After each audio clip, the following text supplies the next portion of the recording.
Hello. Welcome to the Absolute Football Podcast. And if you're regular viewers, yes, there was a new jingle. We have a new musical intro, hence that at the end, still getting used to the cut-off of it. But thank you very much to Andy Mayhew, our super musical man, who's done that music for us. It's fantastic. If you're interested, content creator, want your music, Andy's the guy. So drop us a message if you're interested and would like to work with him. But it is a Tuesday. We're now a Tuesday Premier League podcast, and we're here to talk about Premier League, the Premier League show, and what a team we've assembled together. The transfer window hasn't picked them apart. We have a loanee signing in for the day, as well as our regulars are here. They'll be here till the end of the season, and someone who is here, not just here, she's on Thursday pods, now and again the Wednesday pod, many pods. It is Rebecca. How are you today, Rebecca? I'm very good, thank you. Excited to talk an Everton win again. Doesn't happen often, but we're on there now. It doesn't, and you're scoring goals for fun, Rebecca. I'm not sure what's going on. I'm not sure how to take all of this. But there we are. Rebecca is with us, and of course, for the first time, I feel like saying Happy New Year to you, Lucas. It's been so long. The OG is here, the man himself, because there's a big Arsenal game to talk about, as well as lots of Premier League action. But Lucas, welcome back. How are you? Thank you. Yeah, it's been a call. Was it like nearly 2 months, I think, pre-Christmas since my last time on the show. So it's flown by, but yeah, I'm happy to be back and doing pretty well. Magic. Good to hear it. And a super special guest today. You may recognize him from before. Mikey has been with us before, and I think this isn't a spoiler warning, but he's having an excellent season. So he's got plenty to talk about as a Nottingham Forest fan. Mikey, how are you doing? I'm doing fantastic, Sam, and it's good to be back, mate. How are you? Yes, doing fantastic.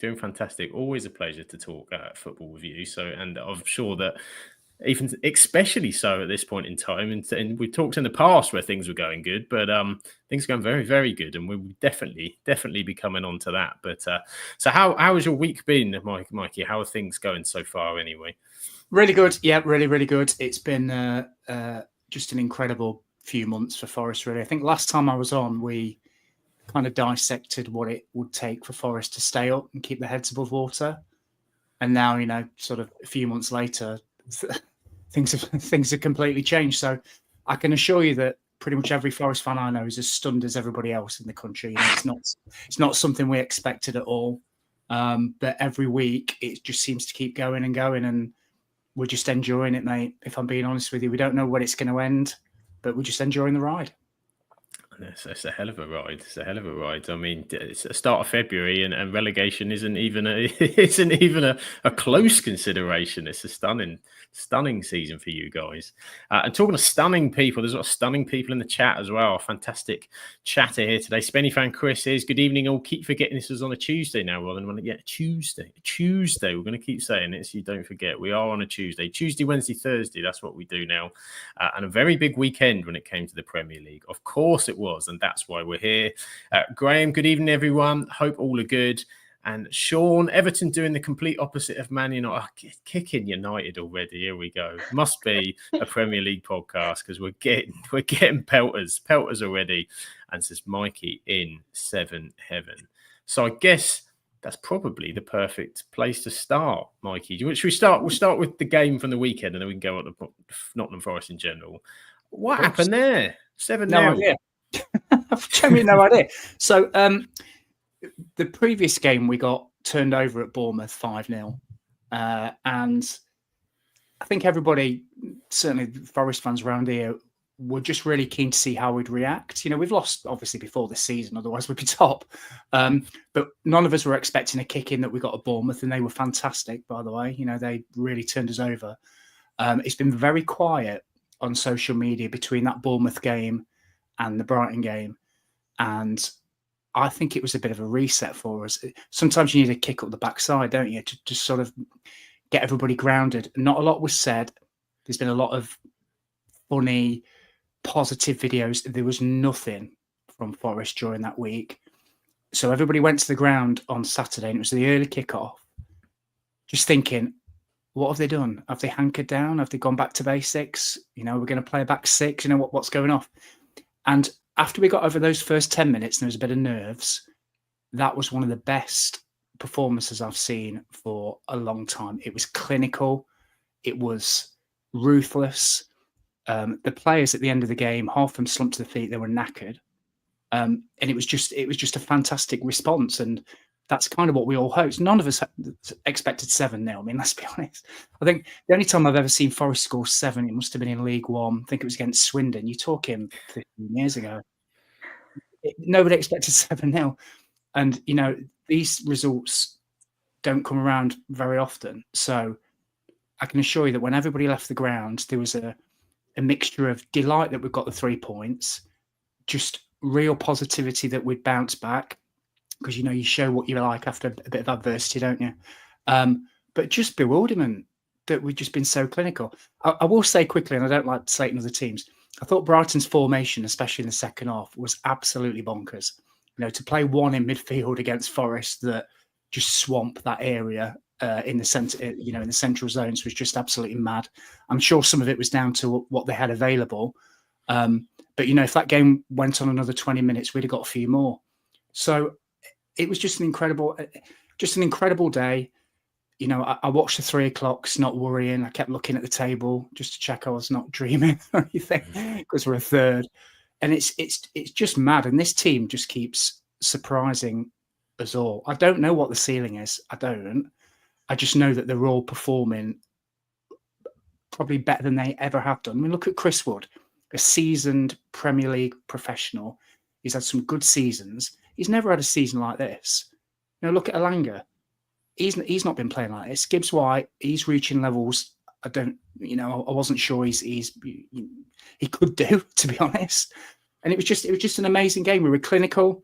It was fantastic. The feel-good factor, not that it went away, but it's certainly back now. And, you know, just look forward to what we can do from here on in. But it was a mad game, Sam. You know, trying to dissect it. I lose track of what goal was what. It just seemed that every time we went forward, we scored. And it's one of them bonkers games that will live long in the memory, for pardon a cliche, but, you know, people will still be talking about it for years to come. 7-0 in a Premier League game. You don't get that very often. No, isn't it an incredible victory? You said the goals just absolutely flying in, and so I think I popped to the shop, I think, for 5 minutes, and as you do, it was the lunchtime kickoff. You're checking your dream team, and of course I've had Chris Wood, the FPL cheat code this season, and I got out the shop and suddenly my points had rocketed up, and it hit it 2 in sort of no time on top of the first, and you're thinking, what's going on here? I mean, Brighton haven't been great away from home, as you said, missing a couple of midfielders. And I think everybody in their coupon with recent form were questioning. The big question was, would they react from Bournemouth? And we got the answer pretty emphatically. But then also was a case of, we probably thought Forest over, but not kind of that much. So was that a worry for you? Obviously, off the back of the Bournemouth game, as you said, did you think, here we go, is this going to be 2-3 games and suddenly bit of a bump down and we're going to have to really regroup? Yeah, you're always worried because you're just a human being, right? So regardless of what you do, footballer, whatever you do in life, when you get a bit of a kick in, it's just about how you react. And you always worry that 1 could become 2 or it could get into a bit of a slump. But I can only go on what I've seen so far of this team. And every time we've got turned over, and we have a few times this season, Arsenal did us 3-0. Man City did us 3-0. We lost to Fulham, lost to Newcastle. We've always bounced back. So I expected a reaction. I expected us to come out and get back to what we're good at. I didn't expect that. So it was brilliant to watch. And the best bit for me was the game prior at home. We were 3-0 up against Southampton at half time and kind of took our foot off the gas and ended up holding on for a 3-2. It was 3-0 again at half time. And there was a few whispers at halftime of, we're not going to do the same, are we? We're not going to let in 2 goals. And what happened was, this is textbook Forest this season, is we just basically retreated into our shape. And you know, we're quite hard to break down. And I said to the guy next to me, we didn't get out our own half for the first 10 minutes of the second half. I said, this is perfect. Because what will happen is Brighton will keep chucking men forward and we'll just do what we do and hit them on the break. And lo and behold, what happened? Elanga up the other end, crossed in, Chris Wood 4-0. And it's almost like teams just play into our hands. And the first goal is so important for us. And it could have been different. So Brighton would have taken the lead, nerves, you know, human reaction. It just never happened. So you have to put it down to a blip. You have to. Like that Bournemouth game and Bournemouth are fantastic, but they deserve to win. But we bounced back and showed what we're about. And I don't think you can say almost 2/3 of the way through a Premier League season that it's a fluke that we are where we are because we deserve to be. Whether we'll keep it up for the last third, who knows? But I can only go on what I saw, and we're playing some of the best stuff we played all season. So it was magical to watch. Magical, as you said, they got the goal difference straight back from that 5 goals to 7 goal turnaround swing. So it's a +2 when you look at those 2 weeks off what happened. Lucas, sort of coming to you for sort of the neutral view. Obviously, a little while since you've been on. How are you looking at Nottingham Forest and the football that they're playing? Exciting you? It's pretty surprising. I can't lie. I did think they'd stick around, but not in the way that they are at the moment. I mean, let's be real. If Arsenal were in the title challenge, so are Nottingham Forest. It's February now, coming up to mid-Feb, and they're not slowing down, getting good results away from home. You know, beating the rest of the league. They gave Liverpool a run for their money in that game. We've got to go to Forest in 3 weeks, 3-4 weeks. So they're doing really well. I think a lot of it is down to Nuno Santos. I think we remember when he was at Wolves, like they were really tricky, but they dropped points against the small teams. But against the big sides, they had a formula which worked, and he seemed to have tweaked it.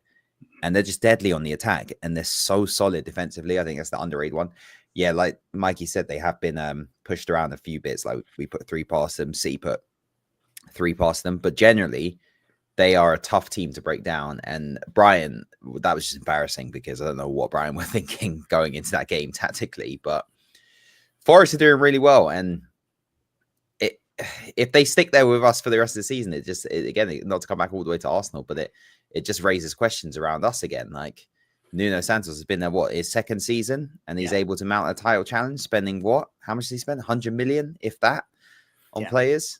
So, you know, it just goes to show you can, if the pieces are put together, it doesn't need to take 5, 6, 7 years and £1 billion to mount or sustain. Like, we'll see how Forest do next year and how they kick on. But, you know, if they get in the Champions League, that is excellent. And honestly, it's going to be tough between Santos and Slot if Liverpool win the league as the manager of the season. Obviously, he'll go to Slot because he's won it in his first year.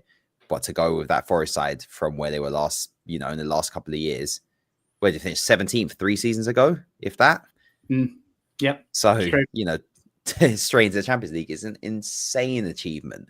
So, I'm here for it. I've got no issues with Nottingham Forest, so I'm all right. Just please don't finish above us. I don't think that'll happen. I keep saying that. You're trying to underplay it, but there's more than one way to skin a cat, right? And we don't have the players that, you know, we don't have an Odegaard or a Declan Rice or anything like that. But what we do have is players that are quick and brilliant on the transition. And we bought the best centre-back in Serie A. Yeah, Milenkovic. We bought a big guy, Morato, at the back. And we've solved our defensive issues. And basically, we play in a way that sucks teams onto us deliberately so we can exploit the spacing behind them. We're not great at trying to open teams up, but that's not the way that we're built. So there's more than one way to win a football match, right? If everybody played the same way, it'd be boring. So that's just the way Forest play. And, you know, I watched Arsenal on Sunday. They were absolutely magnificent and with a very open, wonderful style of football. You won't see Forest playing much of that, really. But like I say, we'll just see what happens in the last third. But it's good that these teams have different styles because it makes it all the more interesting. It does, certainly does, and it's refreshing. It's always refreshing, I think, to have a name that's up there, somebody that's doing something completely different. This deep in the season, we've seen it at the start of seasons.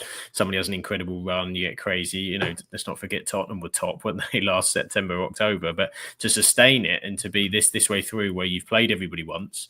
Everybody has had a bit of time to look at what Forest are doing as well. This is not people should be doing their homework. This isn't a style that's going to should be catching people cold by now. But they still continue to be, as you said, a very, very hard nut to crack. The chat as well are giving it as well. We love a good pun on the podcast. Wood is on fire. I'm sure we won't mind that with Spenny fan Chris. He asked us when was the last time Forest were in Europe, Mikey? Oh, mid-90s, just before we got relegated. We got relegated twice in the 90s. It was before that first time. So it was under Frank Clark. So what would it have been? Mid-90s. So you're talking 30 years. I mean, we've been down to to League One, and we spent 23 years out of the Premier League. I think we last got relegated in 99. So, we were saying, Lucas was saying we had 17 points the previous season. Yeah, we did. 17 points, finished in 17th place. Sorry. Yeah, we did. We did because we even broke PSR rules to try and put a team together to compete. So, you have these steps up the ladder. I expected Forest to maybe, if we had a great season, to push to mid-table. Then maybe 2, 3, 4 years down the line, be talking about Europe, a fanciful chat. I didn't expect us to go 3, 4, 5 steps this season. And that says a lot about the team and the manager. And it is good to see, because I know I'm biased, but, Forest is a good name of English football, right? Won the European Cup twice. We used to be good. Hopefully we're getting back to, hopefully this isn't just a flash in the pan and we can keep it going. And this is with PSR as well. So forget you get the points deduction. 4 points, yeah. This is exactly it. Impressive. It's very impressive. Gizmo Bob says in the chat, it's not all about money. All the Forest players are fighting for each other. None on massive wages, just a great setup on the pitch. Graham says Forest don't have the players Arsenal do, but they've got tremendous espirito. Very good, Graham. We're very good with the puns, as always. And Silk says the biggest compliment you can give Forest is that it would be a surprise if they didn't qualify for Europe this season. Great recruitment, great spirit, great team. And a great result to go with it. Rebecca, will come to you because you've not had your say yet on Nottingham Forest. And as an Everton fan, does it give you hope? Does it give you hope? This is what can be achieved. Yeah, I think I've said it for the past few weeks on for me doing the comparison between Everton and Forest. We're both in a similar situation last season with the points deduction and everything with PSR and where we did finish last season, and it is one of them where to see where Forest have now got to, it is incredible, and it is a very similar team. You have added a few, but it is one of them where it's just a really good regroup and heads down and move pushed on with it, and that is how hopefully Everton can do. And it is really good to see another team and a different team up there fighting, because you always just have your same top four. So now to have the interest in the top four of, I wonder if Forest could get higher. Sorry, Lucas, but I wonder if they could get higher. And it adds a bit more to it this season, because it is not, I don't think anyone would have expected with last season Forest to be fighting for Europe, Champions League or anything like that. So it is a really good one, and it's all of the players there are standouts in Chris Wood, Gibbs White, but I don't think you can fully pick just one that adds everything to the team, because each individual player adds something different, and that is what's really good about Forest. Definitely that. So much quality. The recruitment's been excellent this season. There's a number of fantastic buys that they've done, and it all just knits really, really well together, I think. And I thought one of the things that really struck me from the weekend as well was the interview with Nuno afterwards, I think, and they sort of asked him again that question about you've had a setback, and he was almost sort of surprised and said, "Wow, that was." You can tell when you've got a really proud dad. It was kind of that I knew my kid was good, but Jesus, that was something else. That was next level, and you can kind of start to see that about him. Mikey, does he give you that calm feel? Nuno, does he? Is he a leader that all the fans are kind of well, obviously they're with him, but do you know what I mean? That he's likable as well, and that he loves that team. Yeah, I think so. I'm not going to be a hypocrite and say that I've always been in the Nuno camp. Everybody loves Steve Cooper, right, for what he did for us. He brought us back from nowhere. And we really, really struggled. And the next person, it's when any, say, club legend, Cooper probably was for what he did for it. But, when that changes and somebody new comes in, they always have a bit of an uphill battle. And we struggled when he first came. He was trying to find his own rhythm. He was trying to find the best way to make the squad. We just about stayed up. So this season was always going to be sink or swim, really, for Nuno. I thought we'd finish maybe about 15th with smart recruitment. I never saw this coming, and I totally underestimated him and what he does. I did the ground tour a few weeks ago, and it takes you into the Forest changing rooms and Nuno's office, and you get to see all the tactics board and all that sort of stuff. And you can, when you go in a place and you can feel it. When you can feel something. I know it sounds really weird, and hopefully people understand what I mean by this. It's not soulless. And I've been on Forest tours before, and you're thinking, oh God, I won't want to sit in this changing room. You go in there and it's got that feeling, it's buzzing, and you go in Nuno's room and Yeah, do you know what I mean? And his little settees where he has chats with the players, and you can see he's trying to put his own stamp, as you guys were saying about his Wolves team being very difficult because they all bought into his ethos. And he's had a pre-season with us, and they've all bought into it, including me, including most of the fans. So anybody that doubted him, like me, was wrong. And I think we have to hold our hands up and say that I totally underestimated him. Didn't want to give him a fair crack because of the Cooper thing. I was totally wrong. He's proved me wrong, and I hope he signs a new contract because, you know, the rumours around here that he's in talks to extend his stay, which would be great. Because what he's doing for us is bringing joy to the city. The city is buzzing at the moment. Nottingham, it is absolutely, honestly, we've not seen this for a long time. So yeah, totally underestimated Nuno, and you know, it's just about getting the right characters in. You know, we talked about spend. I think he spent about 80 million. I think roughly, just trying to do the figures in my head, which is bottom 6 of the Premier League. Seriously, like Ipswich has spent almost twice as much coming up. So you know, you're talking players like Milankovic for 12 million. Morato, I think he cost about the same. Anderson was maybe double that. Not like huge spends. You know, the majority of the team on Saturday, I think maybe 7 of the starting 11 were already there. So this was a team that was struggling to stay up, and he's changed them, and he's got that extra 10-15% from them, added a few of his own pieces, changed the way we set up, and it's just exploded, and everybody's bought into it. So yeah, fair play Nuno, and I will hold my hands up and apologise if I ever met him in person. Should have left a note in his office to say, sorry, mate, I underestimated you. But no, he's been fantastic, and you know, I can't praise him enough. So the $1 million question is, Mikey, where's it all going to end this season? Where is the dream going to be realised? Oh, do you know what? I keep looking at these trackers that say, you know, in previous seasons you need X amount of points to finish 4th or X amount of points to finish 5th. Yeah. It will take a bit of a drop off for Forest now not to get European football of any sort. I do think that, you know, when it comes to the crunch, your Man Cities, your Arsenals, Liverpools, Chelsea's, the people with a big spend. I mean, Man City spent 250 million in the last week. So can't compete with that. So I expect us not to finish where we are, but I do think we'll get European football, which would be incredible for the city again. So I think we'll probably finish about 7th. We'll probably get either Europa League or Conference League. And if you would have offered it that me at the start of the season, I would have thought you were mad. So yes, it might be not Champions League. And some Forest fans will go, come on, we can do it. We've got a third of the season left. I just think any form of European football will be incredible. So that's where I think we'll finish, probably about 7th. And I'd be delighted with that. It'd be European tours. It also then gives you the platform for players next season. It's the start to something else. Sunday fixtures, but I'm sure you'll put up with that. I don't think that's a problem for European football.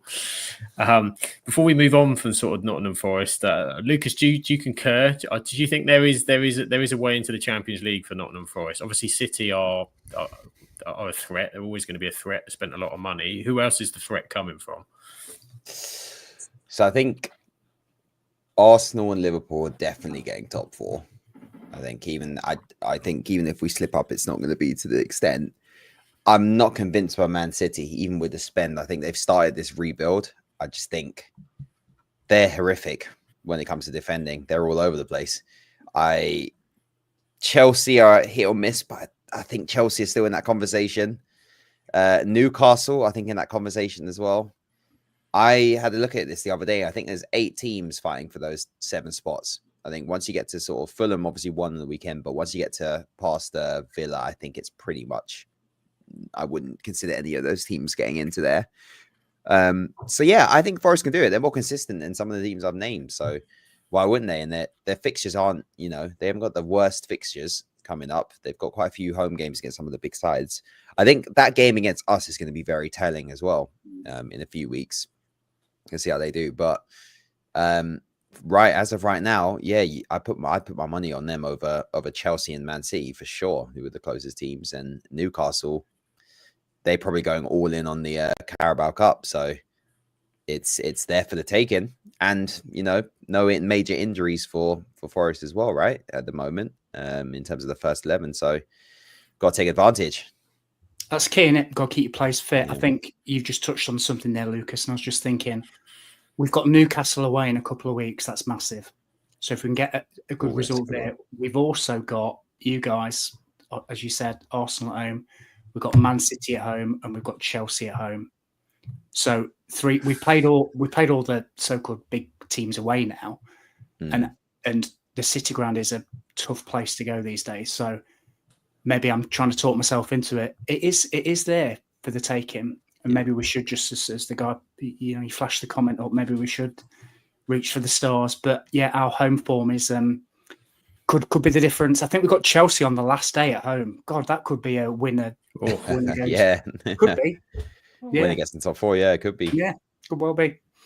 That could be a belter. It could be a belter. But we will certainly be excited to see how it's all going to pan out. It's very exciting indeed. It's always very exciting when Dreety's joined us as well in the chat. Welcome, Dreety. Sorry for being like, you've missed our jingle, Dreety. Our new jingle. You'll have to check it out afterwards. But I say you're always welcome. Doesn't matter. People have stuff going on, and you caught the end of Mikey's excitement about Nottingham Forest. So don't you worry. And talking of excitement, Rebecca scored 4 goals this weekend. What the hell is going on at Everton? Rebecca, have your moment. It feels like we're getting our Everton back. We've gone through the stress and everything we've dashed towards the end of it, and these random comments that he were coming out with. What is quite funny is a lot of Everton fans are saying, this run of form looks a bit too good. Let's add some defeats to it. Twisting what he said about our run of form looking decent if you add wins to it. So, yeah, it was like we've got the fans are back on the behind the manager. Goodison is Goodison again. I think we've had displays in the park and the Gladys Street near enough every weekend now. It was an incredibly quick start from Everton. It was the 4th fastest goal in the Premier League and the fastest to be scored at Goodison. So that's like quite a nice one to say. It's the last season at Goodison, and Doucouré set a new record there. An assist from Pickford. So for everyone that doubted me at uni for mentioning to put him in your fantasy team, all I can say is he got an assist and a clean sheet. But no, the confidence of Doucouré, I think that says everything. Completely different player that we've got now than we did under Dash. We're not playing him in, I think it's like the number 10 role. We're playing him where he needs to be and where he thrives. And it's the same with Beto. 2 goals in 1 match. He has been like quite consistent, especially with the loss of Calvert-Lewin now for however long that's going to be, we're not sure. But it's like to see the confidence back in Beto, and it's like the goals he was scoring, they're not just tap-ins. He does have to do the work for them, so it is a really positive one from him.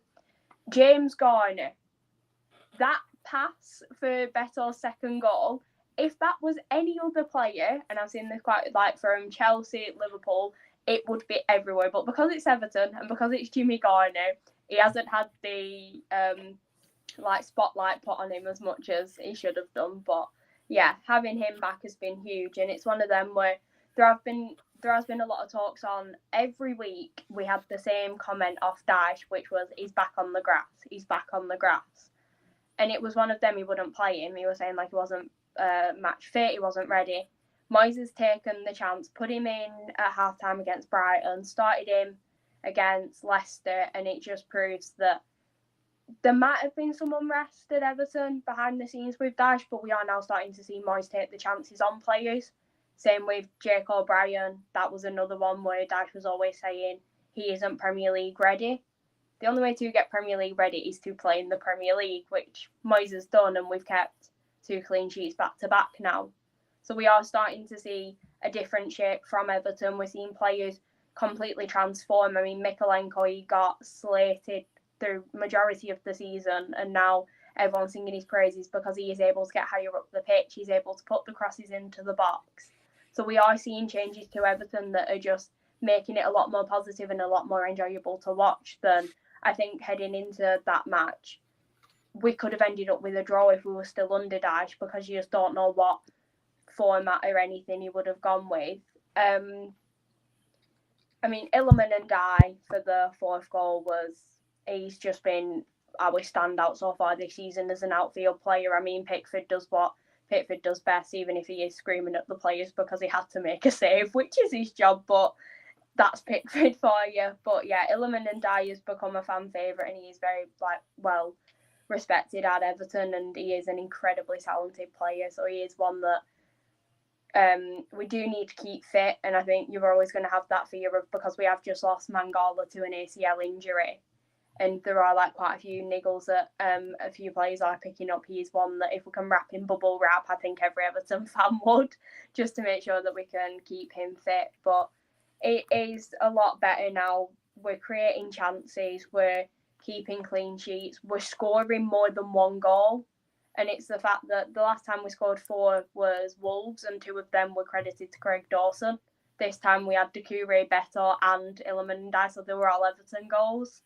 So it is a big change, and it is looking a lot more positive under Moyes. I know every Everton fan is going to be more positive because we are winning, but even after Moyes' first match with Villa, there was still that change of he'd added in Jesper Lindstrom, benched Jack Harrison.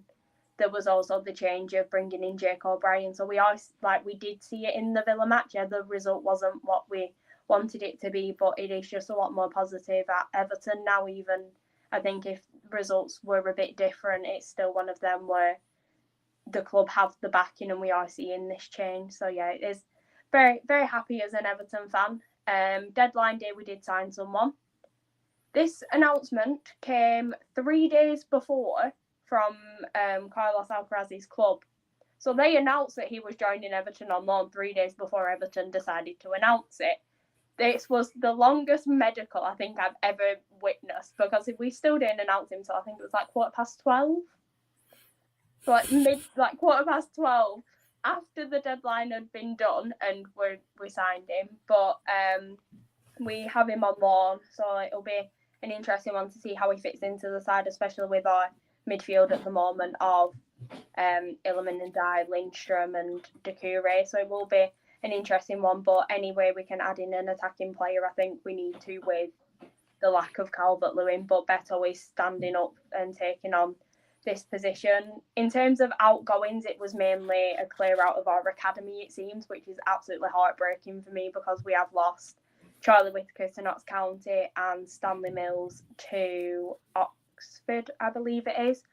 So it is one of them where a lot of our academy have now gone on to separate clubs, which you always know it's going to happen, but it's always hard when you've seen them go through, especially them to the recovery process that they did. I think it was 230 odd days that Charlie Whittaker wasn't able to play, and at that point he was only back on the treadmill, trying to get back in. So we have let them two go, and Harrison Armstrong, who is one of our promising academy lads, I think he's just turned 18 not too long ago.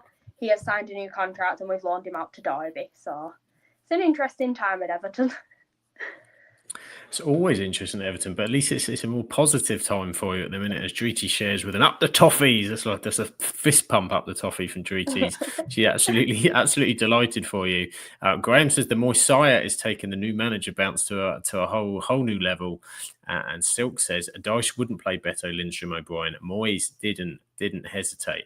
But one thing I do want to touch on here, Lucas, Spenny fan Chris says, I'm not sure, and this isn't tarnishing Rebecca's lovely day and Everton winning. However, is it a case of Everton being good or Leicester being rubbish? Lucas, are Leicester just rubbish? Is that part of it? 2 words.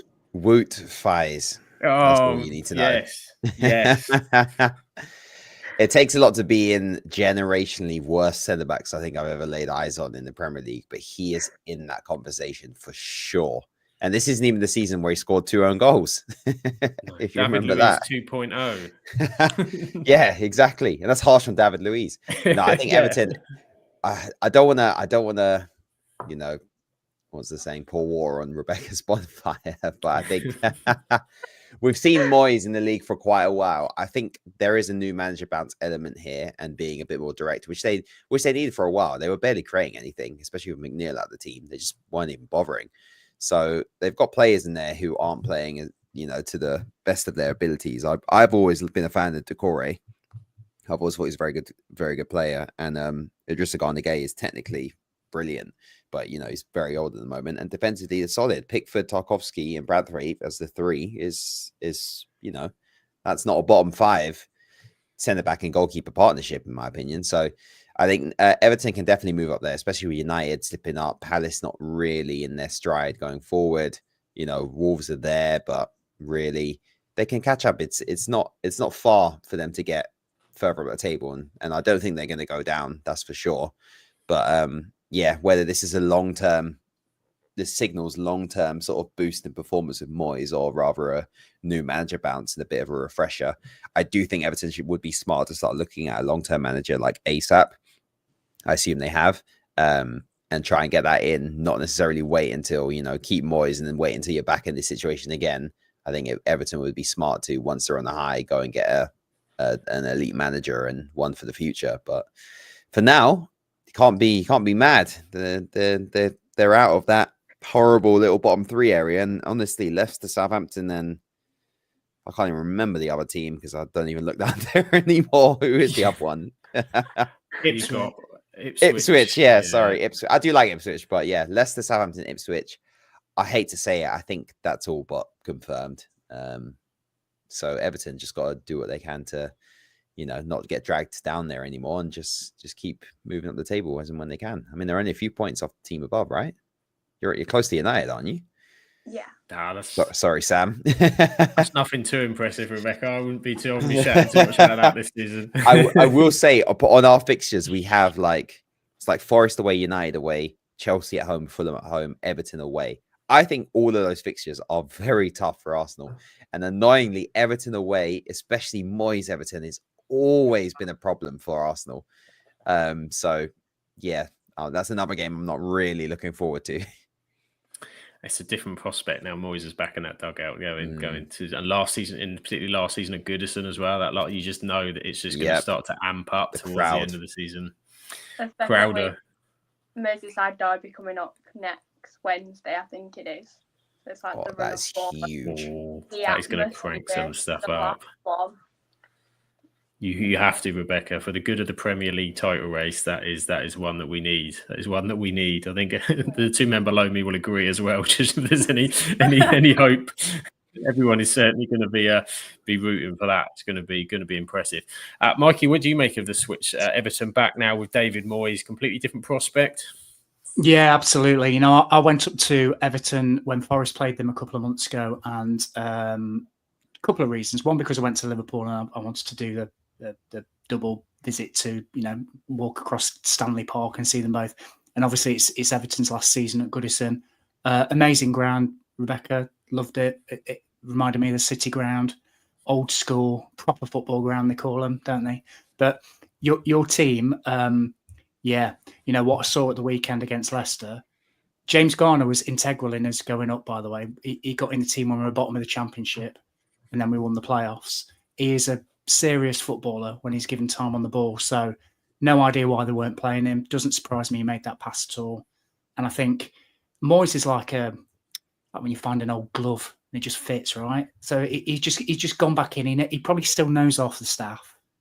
He doesn't know the players, but he knows what the Everton fans expect, which is, high energy, aggressive football, trying to score some goals, do the basics right, run hard, get some sweat on your top. I'm not saying you weren't doing any of this under Dyche, but I didn't feel under threat when I watched them when I went up where they were Forest, and it was 2-0, and you knew something was coming. And it's really good to see Everton back. I think you've won 3 in a row now, and hope to God you can beat Liverpool next week, because I think that will revitalise the title race, because otherwise I think they might just run away with it. But no, Everton really pleased, and obviously beating Leicester. So as a Forest fan, I'm going to love that. So well done. It's very good. That was a good analogy with Moyes. I reckon he's like a pair of very comfortable shoes. I had a pair of tennis shoes that were really good, but they fell to pieces, which was possibly like his first stint at the end. But they did me very well for a long period of time. Then I went and got a new pair, a bit more flashy. But I figured, this is a bit something, and then just destroyed my feet after a couple of months, and then it run off with, and I ended up buying the same pair of shoes again. So it's almost like a Moyes second stint. You know what you're going to get. You're absolutely safe, and that's what you wanted. So you now can look towards the future with optimism. We're going to move to another game this weekend, another game where Lucas is staying humble. He's staying humble because Arsenal beat Manchester City 5-1. Wow. Initial takes, Lucas, 5-1 against Man City. Amazing. Honestly, what a way to end the weekend. I was having a roast during it as well that I didn't even have to lift a finger to prepare. So Sunday roast and 5-1. Can't really make it up, to be honest. Yeah, it was great. We absolutely smashed them. I wish we would play like that more often. They're so bad. And I think I look at their fixtures and I'm like, just run through City in the midfield. As soon as you get the ball, run at them in midfield. They haven't got a destroyer. They haven't got any discipline in terms of the midfielders at the moment who are trying to fit in. Kovacic I don't think he had a bad game, but he was just getting no help from anyone around him. And the back three, I mean, that was comical what was going on there. And yeah, fair credit to Mikel. Like the press at the beginning, it worked off like we do. It's not like we don't press all the time, but straight away it was like get a Kanji, Ortega. As soon as they try and play out the back, the front three have to press all of them. And we could have been 2-0 up in the first like 3-4 minutes because of it. So yeah, great victory. Especially considering this rivalry that's popped up. I'm really happy with that. And yeah, there was a moment they almost, when it was 1-1, I was like, God, what's going to go on here? They're not going to turn this around. And then straight away, Thomas Partey out the box, and it was brilliant. But we keep doing this thing, like score a goal, sit back a little bit, score a goal, let the other team have the ball. And I don't know why, because when we decided not to do it, we put 5 past them. I think we've got a game tomorrow evening where we need to score 3 goals potentially to go through away from home. And I'm just looking at like, we can't have that mentality. We might just have to, if we can play the exact same way we did in that second half against Man City, actually killing off teams, which we're not, we haven't been doing as much this season. We've kind of just gone 1 up, 2 up, and then just relaxed a bit, put off the pedal. We can really put some pressure on in multiple competitions. So really happy with that win. Really happy with it. And like I said, the lack of signings kind of brought things back to reality the next day, but it's where we go from here. We got 2 pretty, we got Leicester and West Ham next. That should be 6 points. And then we've got Forest away. So if we get out of the next 3 with 9 points, I mean, game on. And like you said, if Liverpool, Everton, we're in that position now where it's really not in our hands. So I'm more looking forward to Liverpool, or hoping that Liverpool drop points somewhere. And that's probably a big one. But all we've got to do is just win all our remaining games. That's just the mission right now. Otherwise, we're not going to get close. And even if we do that, it's still very tight because Liverpool don't look like they're slowing down at any point. So great victory. But, I wish other things had fallen in place, but there's still there's still a Champions League to play for. So who knows? Who knows? It was a very impressive victory, as you said. City just so easy to play through in the middle at times. It's just a different. They're just a completely different prospect, aren't they?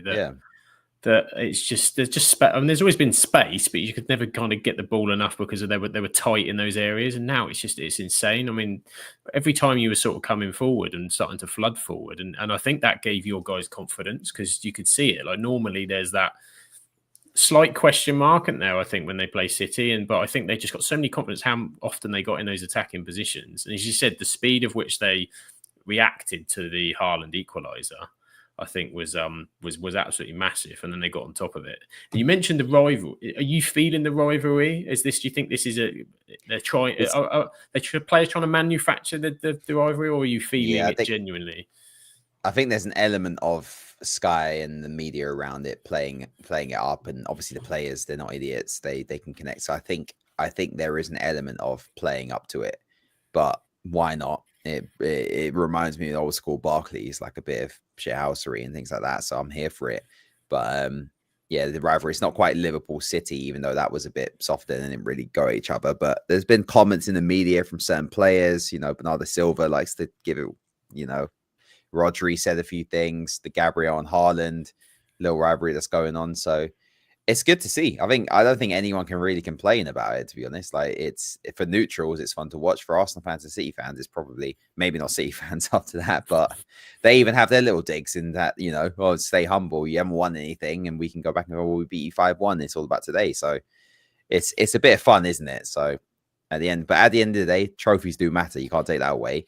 We have to kick on, and we're in this situation over and over again. We have to make a statement now and go win all your remaining games, get as far as you can in the Champions League. It's possible. It's, as you said, like Liverpool are looking imperious, and I think everyone's kind of, to an extent, ticked it off. But funny things can happen, if you can hit the accelerator.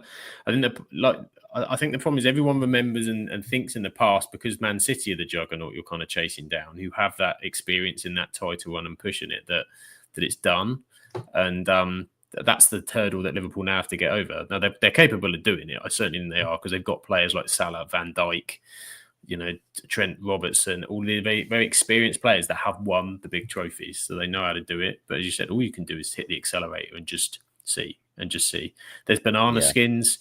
There might be a couple, and then you get a sniff, then you've got to jump on it. That's basically it. We have to narrow that gap as much as possible, because we cannot. We've kept it around. If they beat Everton, it's at 9 points, which I think that's a tough game to call. I do think Liverpool are going to do it. Even the way Everton's playing in this case, I think Liverpool I thought Bournemouth would have been the one they dropped points, just because Bournemouth haven't lost since November, and they're the in-form team. So it was a bit shocked that Liverpool won that and got a clean sheet. Obviously there's discrepancies in the penalty and whatever. They still won the game 2-0. They deserve to win it in the end. So that's if they get through Bournemouth away and Everton away with 6 points, you're looking at it going, I don't think they drop points at Man City. United, maybe, just because you seem to be a pain in the arse with them all the time. But I think we're done. Have we got to play them again? I think that might be it. Have you played twice? Oh, you might be right. I think of Spurs. It's not going to be Spurs. But, I mean, look what we did to Man City, and tell me, with our front three who aren't exactly firing on all cylinders, we're not winning. Havertz has got 9 goals in the Premier League, and is notorious for missing sitters. Odegaard's, that was his 3rd goal. He's not, putting up numbers this season. Trossard's here and there, Martinelli's here and there, hit or miss. Like without Saka, we've looked at our team and gone, the goals are kind of being shared around bit by bit, but there isn't a prolific goal scorer in that side, and we put 5 past them.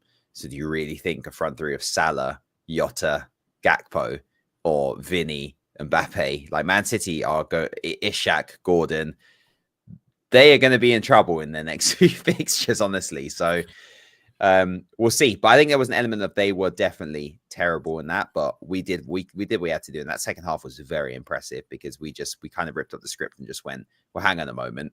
We could just give them the ball and, win this 3-1 or 2-1. It was like, no, go and keep scoring goals and put this game to bed. And I think we did the same with Leicester. We go straight over to Leicester and we finished that game in the first half. We did the same with West Ham, and we get some form behind us.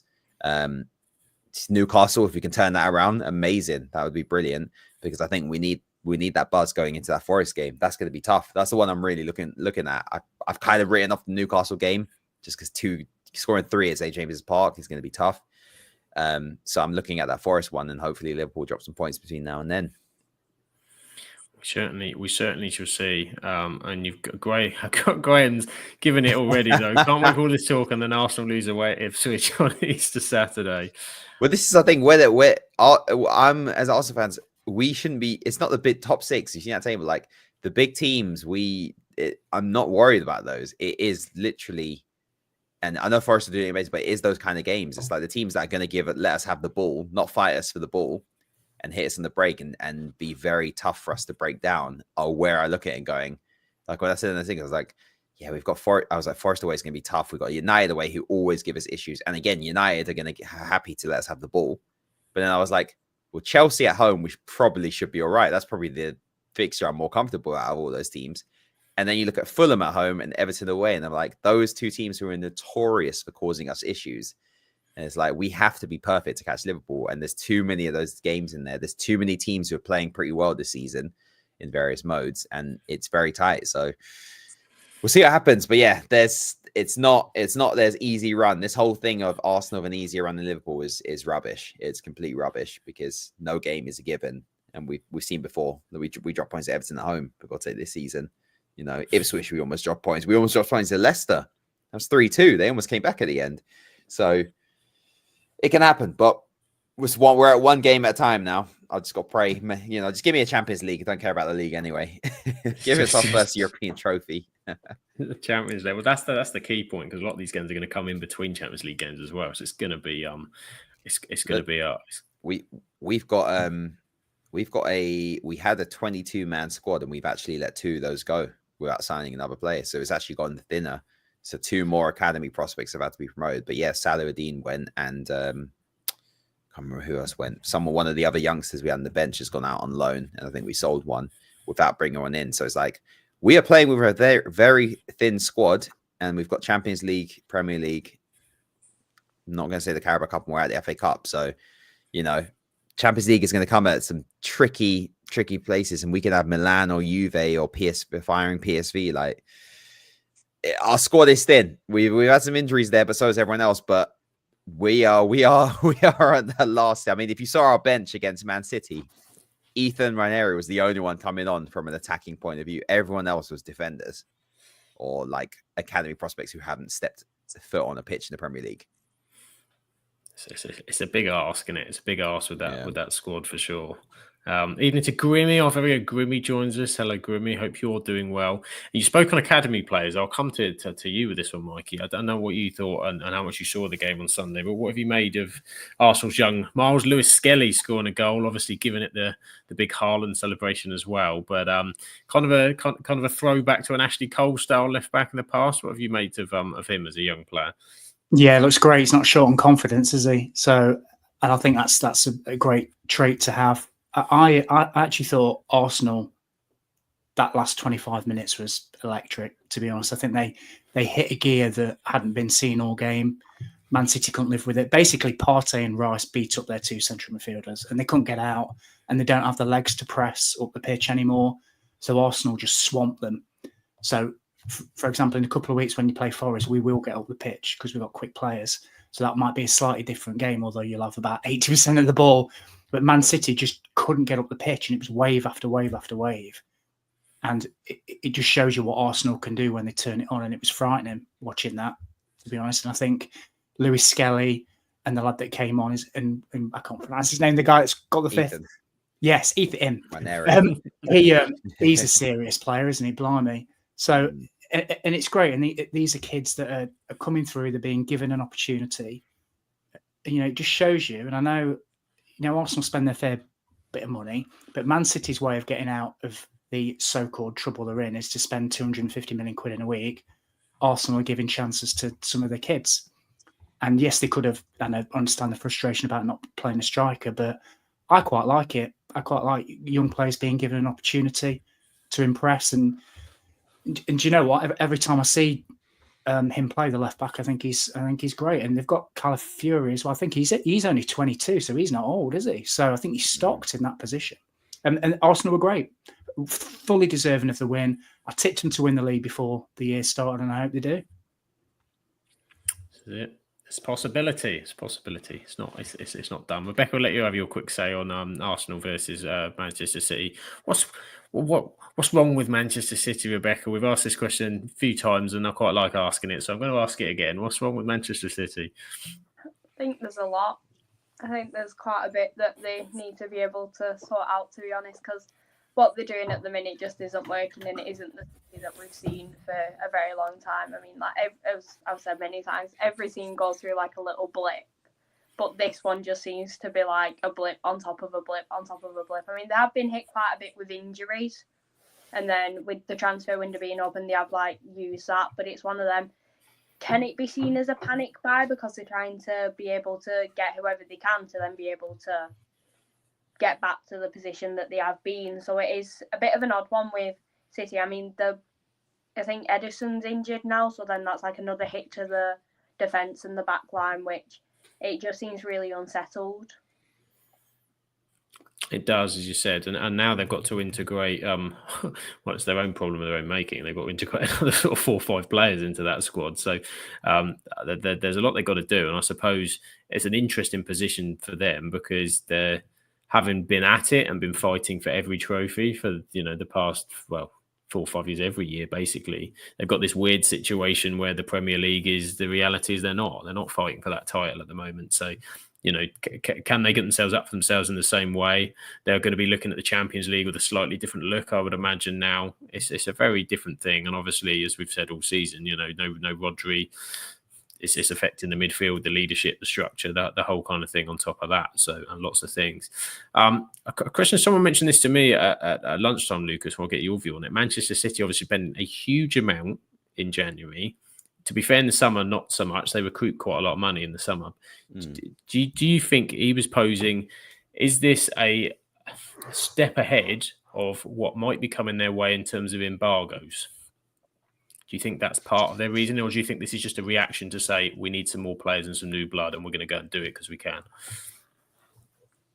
It could be, you know, it could be.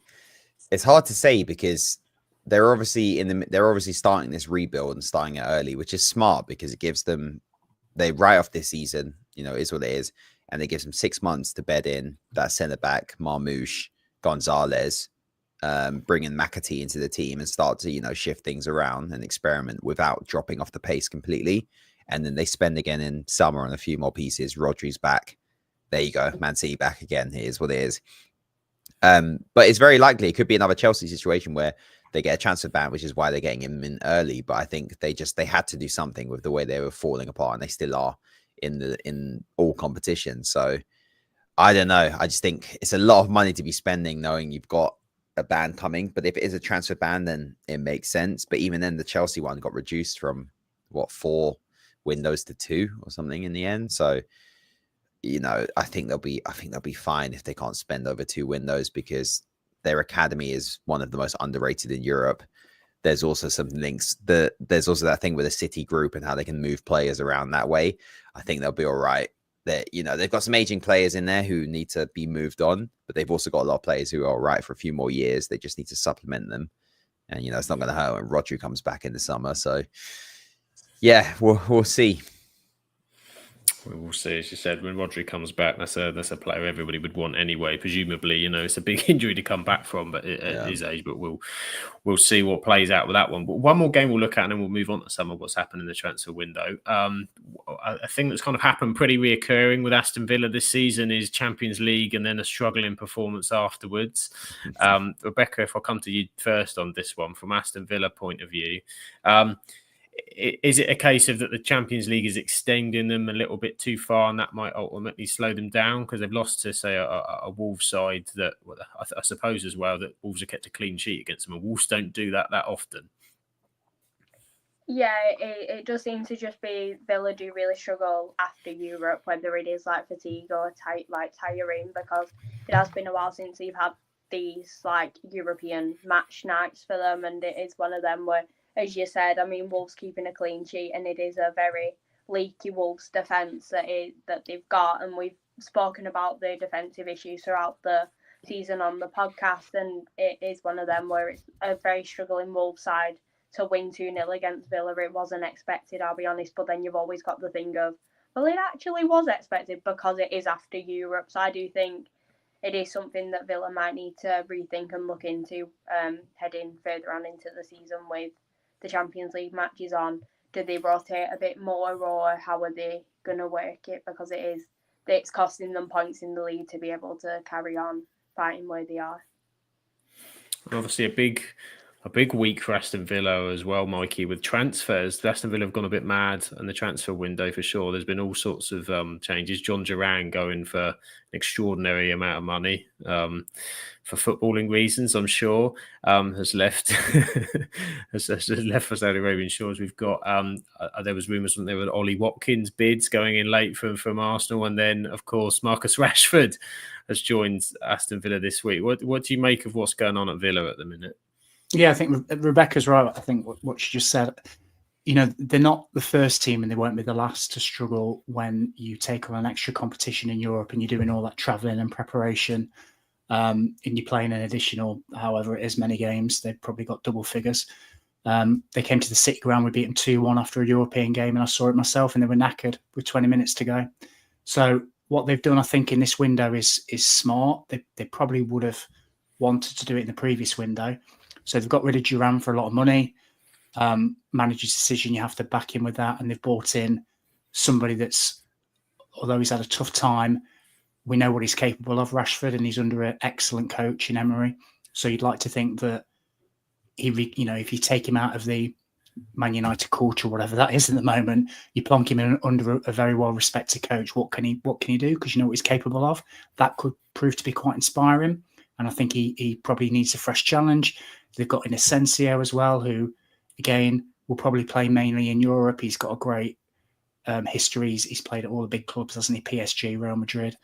They bought in the fullback as well, I think, from Chelsea. They've recruited really well. They probably just would have wanted to do it in the previous window, but it just goes back to what Rebecca says. They are a smallish squad and they're a bit knackered. And I think getting in these extra players will serve them well. They'll have a push in the Champions League. They'll try and push for top 4, top 6, whatever they want to be. This result, just quickly, Sam, was really important from a Forest perspective because it put a 10-point gap between us. So who's winning and them losing? But I think this is their throw of the dice to try and sort of catch up that top 4. So I actually think they've had a really good window, Villa, and they've got a great coach. So them, Newcastle, a few other teams are going to be really pushing to try and get those few extra places up the league.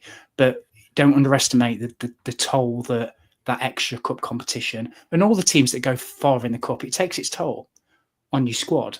And, as human beings, you're traveling, you're working, you're knackered, you need to rotate. And sometimes there's a drop off from the quality of player that you bring in to the ones that leave.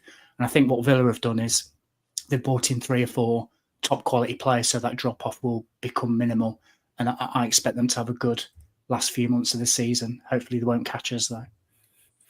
It's a very interesting what you said. Like, it gives them those kind of European X factors a little bit. I think it makes them that little bit more unpredictable, I think, too, because there's some big changes there. I mean, the Asensio one was the one for me because that kind of came a little bit out of left field at the back. Obviously, Rashford was getting a lot of the attention, but Asensio, Lucas, as we know, fantastic at Real Madrid, been at PSG for a little while now as well. What did you make of their window, particularly Asensio and Rashford?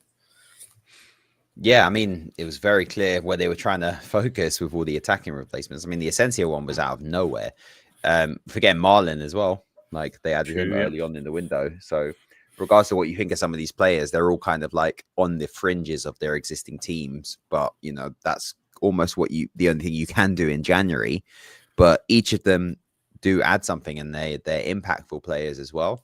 I think in the counter-attacking side that Emery sets up as well, very quick transition, they could do some serious damage. I think I look at that front three and I'm like, a front three of Rashford, Rodgers, Watkins, Ramsey. If you play, 3 behind Watkins in that way, it's pretty dangerous. And then you've got Asensio can come on, Marlon can come on, Leon Bailey can come on.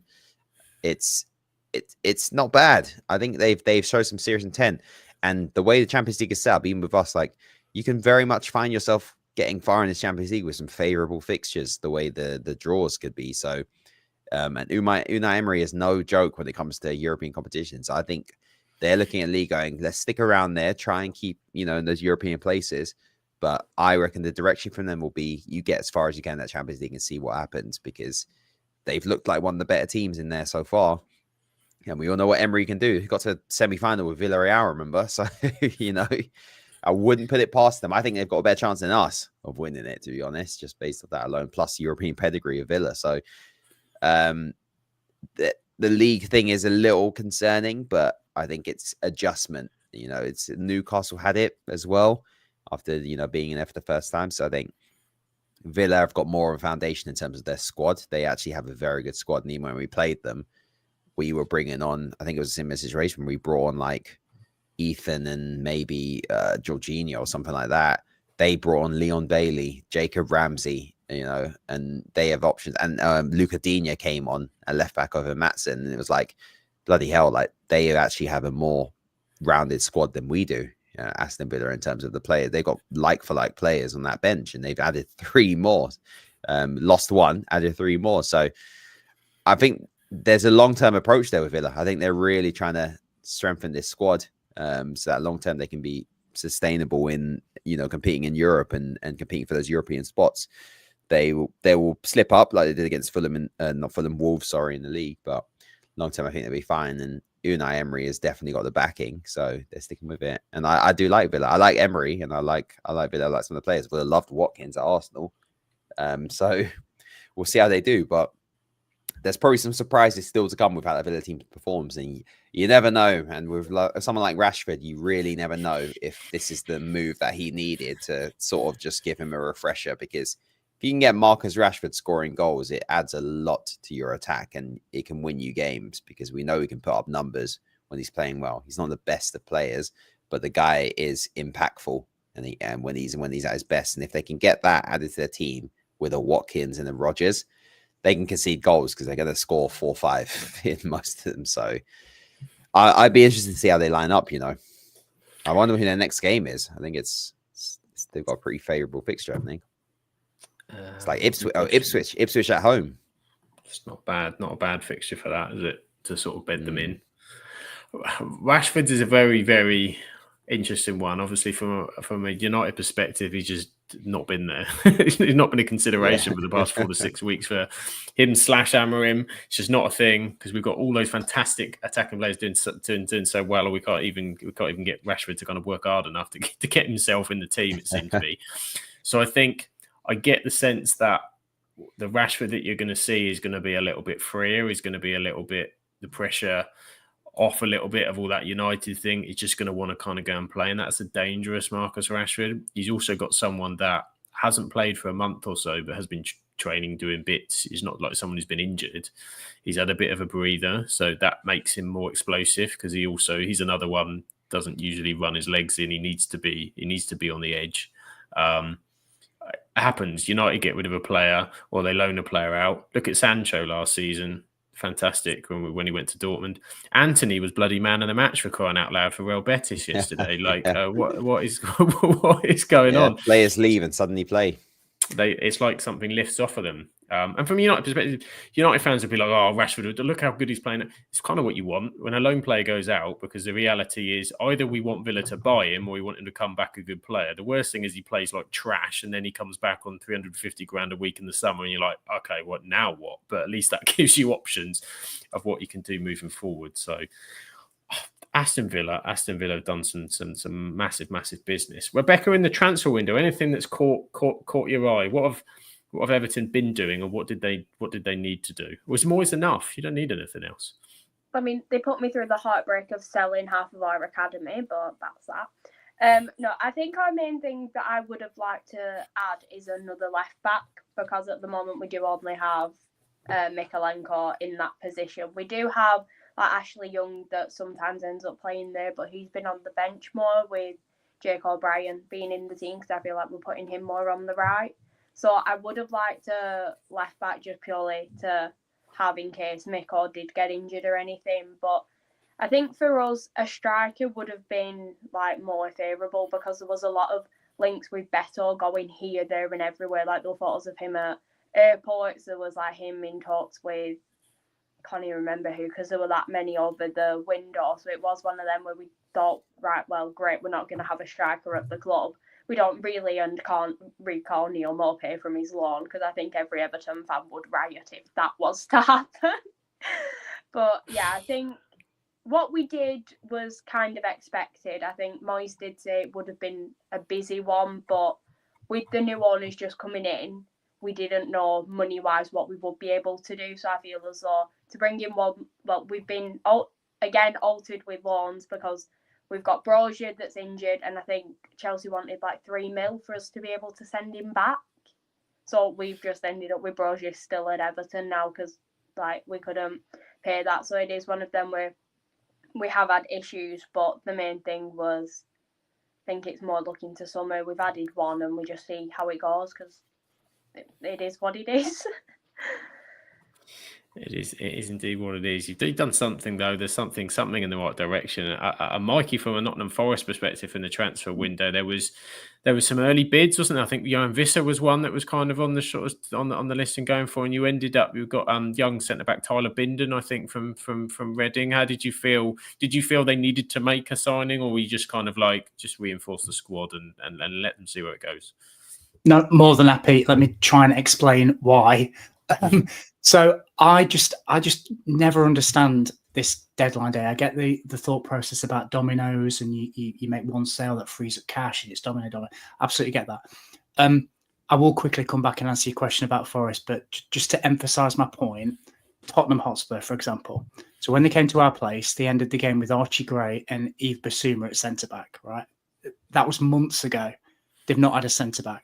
So when they bid however much it was for Mark Gay 48 hours ago, what have they been waiting for 30 days? I don't get it, because they know that was an issue of their squad. And there's many examples I can give about, Lucas might want to talk about striker for Arsenal. I don't understand why clubs wait this long. As for Forest, to answer your question, for us, it was more about we strengthened early. We strengthened in the summer, and we strengthened very, very early because we had the worst defensive record from set pieces in the league last season. So we bought the best header statistically in Serie A, which was Milenkovic. We bought Morato, who's 17 foot tall. And now we're I think we're the second best at set piece defending because they're massive and they win everything. So we knew that was an issue, and we addressed it straight away. And then we've just added little pieces here and there. So when it came to this window, Sam, we didn't really feel like we needed anything. It was more about keeping the players you've got, signing Murillo down to a new contract, opening negotiations with Chris Wood, who signed since. There's talks with Callum Hudson-Odoi and Gibbs White and a few others. And it's just about keeping what we have because we planned in advance. So I just wish more clubs would do that. And I get all the circus, and it is good telly, and I absolutely get all that. But if I was like a Tottenham fan, I'd be absolutely fuming because you know where the gap is. Like what are they waiting for? If there's money there, go fix it. But with Forest, we didn't really need to fix anything. It was just about keeping it together. So I think we had a good window personally. Yeah, it does seem strange that some clubs hold off. We know that's it. That's kind of how the deals are done sometimes. But we'll stick with Tottenham for now, Lucas. Is this obviously Tottenham has been crazy, as it usually is. It usually is. But they've kind of had a couple of wins in the sort of last couple of weeks. Andrew was really on the cusp, I thought, after that Leicester game. That was pretty much bottom. Is this a case of Levy trying to bring the fans, trying to dig over what's going on, or because it's all a bit late, last minute? Yeah, I agree with Mikey. I think the Gahey bid is nonsensical, but also Palace probably should have accepted it. 70 million, and he's got a year left from the summer. He's decent, but he's not worth 70 million. That's a crazy fee. But it's the same thing when we did the 6 million. If you've got the money, why are you waiting to the end of when the other team can't find a replacement? It's just weird. It doesn't make any sense. It just feels very half-assed. But they still signed 3 players, so they did something. And Matisse Tell is he gives me he's a similar situation to Gravenberch in that he was very hot prospect, went to Bayern Munich and just couldn't really break through. So maybe if they get half of what Liverpool get from Gravenberch, they'll be laughing. So yeah, I don't know with Spurs. I think. They're a funny old club, them, and they've made some signings at least, but Solanke's out now. Richarlison's at least back. We'll see how Tell fits in. They've got a massive cup game on Thursday, and they need to get the league form. I mean, winning away from Brentford it's so Spurs, isn't it, to go and do that off the back of 3 losses? That's not an easy game, but let's see how they do. I think they might be in a better situation than United in the league at least, and they've got a semi-final to focus on. I'd be going all in. I think that's the case. I think if they get knocked out by Liverpool, I think we might be seeing a club statement very soon. But it's a weird one because I don't know how much of it is on Ange, how much of it is on Spurs. But ultimately, we see the same thing with them. Outside of their league form being terrible, everything else is the same with them. The transfer business isn't good enough. The performances when it matters aren't good enough. And that comes down to the club in itself. Is not changing the manager is not going to change that, long term. They've got a lot of work to do. There's some good players in there, but it's Spurs, man. This is the history of the Tottenham. History of the Tottenham, and I do agree. I think that Liverpool game is going to be absolutely crucial. I think for the future of what's going to happen and how it goes. Of course, we have to ask the question, Lucas: why didn't Arsenal get that striker? I mean, you won 5-1 at the weekend, but everyone saw the Havertz miss. If you hadn't have won that game, misses. Why not? Was it just not the right person available, the price, or did the club not really want to do it? I don't know what it is with Arsenal. Like, let's be just very clear. Mikel Arteta is no player comes into that club without him giving the approval on that. Obviously, there was some issue with him and Edu, which is why Edu's left. But he is running that club fully and is part of the recruitment team. No player is coming in. If he wants a player, they're likely to probably give it to him. So this dancing around, I don't believe that. I believe if he wanted a striker, and we had and the money's there. We've got 60 million to put on Watkins. You can pay an extra 5 and go and get Sesko because that's his release clause. And it's like, well, why doesn't Sesko want to join now? What's he waiting for? Victor Osimhen's available. Pavlovic at Benfica. Vlahovic at Juve. You could have gone and trying to get a loan. And we saw Nkunku being thrown out there. There are strikers available. They might not necessarily be the best. I would have taken Morata for 5 million. He's not done half bad at AC Milan. Now he's gone to Galatasaray. This is the other thing I don't get is what is the worst thing that could happen with you doing something like that for 6 months on a loan, like Matisse Tel on a loan for 6 months? That doesn't hurt you in any way. If anything, it can only benefit you having that kind of option. And I don't see why we didn't risk it, considering we are very close. We're still in the Champions League. Liverpool could slip up. It just seems like another missed opportunity. And I think we go in the summer, that's surely going to have to be the first thing. But I don't want to go to summer and be waiting around till September and we still haven't signed the striker again. No, that would just be ridiculous. But yeah, I mean, there's players out there. You've got to take a risk with a few of them. But at this point, especially with Jesus being injured, it's not like we haven't got. It's not like we've got one player who can play. He's played down the middle at the moment. If Havertz goes down, what the hell are we going to do? Trossard, or try Martinelli down there. So it's weird when we're so close. We've done this the last 2 Januaries. It was like the window with Caicedo in the January. It was like, go and get Caicedo and spend 100-something million to get another midfielder in. And we probably would have won the league. And it's like, we'll get Jorginho for 10 million and Trossard, and I don't mind Trossard, but it's just, we're so close. And when it's the Arsenal thing. We're always one player away. Remember under Wenger, we never signed a DM. And then we didn't sign and then we had Giroud and we didn't sign a poacher or a number 9. And then we finally got one, and then we didn't have a DM, and then we didn't have a 10, and then we didn't have a winger. And it's always one player with us. And it's very clear to see if we put a number 9 in there, it might take us to another level. Can I just add, Sam? I think Lucas has just hit the nail on the head, mate, if I'm honest, because, January is notoriously hard to get players in, right? Because you're either going to get the players that no one else wants or can't get in the team, or you're going to play at overinflated prices, which is why I still don't understand why people wait till the last day. If you're in need of something, get them on the first day. So going back to what Lucas is saying about Arsenal striker, if they want a striker, then I will be advocating find who you want or your top 3 and go get them the day the window opens in the summer. Don't wait until September the 3rd or whenever it closes. Don't wait until January. If that's what you want, if that's the missing piece, if that's the one to take you to the next level, go get him and do it then before any bidding war starts. Because a lot of these players, if you're going to ask them to move different country as well, you need to sell the project. You need to sell what you're about. I mean, Arsenal doesn't take much selling, but essentially, if you make a player feel really, really wanted, or just a human being as a person, if Arteta and his team reach out and say, right, I want Osimhen or whoever, talk to him now or talk to his agent now and say, right, we're going to come back the week that it opens and we're going to agree and you're going to get here and you're going to be the main man, and do it that way. A lot of clubs just mess around until the last 72 hours of a window. Prices become inflated. You get stupid panic deals based on how you do in the league, and your club is not strategically or tactically set up to then continue that window after window after window. And it's nonsense. It's just panic. So Arsenal are in a really good place. That's all a lot of teams. That's a Forest.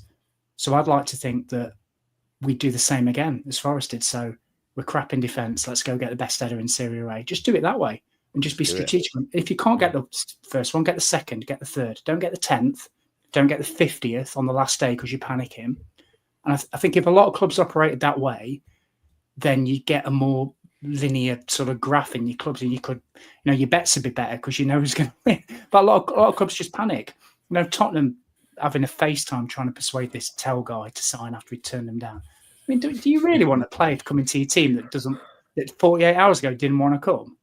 Like, really? Is that what they are? I mean, I genuinely don't get it. I've never got the transfer window. I think it's nuts. It's a stupid man thing. I was just saying that the striker thing as well is one of the things, like I said, it's tricky. We all know it's tricky to buy, and it's even trickier when clubs know, one, you've got money, like a situation when you just had Durant for 70 million, but still Villa were able to, not go crazy with that. And two, if you look around Europe, we are not the only team or big club who are going to be looking for a striker in the summer.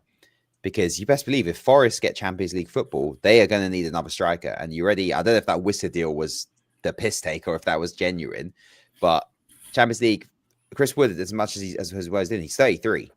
So in Europe as well, you're going to need an additional one. So you've got potentially Nottingham Forest, who with European football, big club as well, with links across Europe.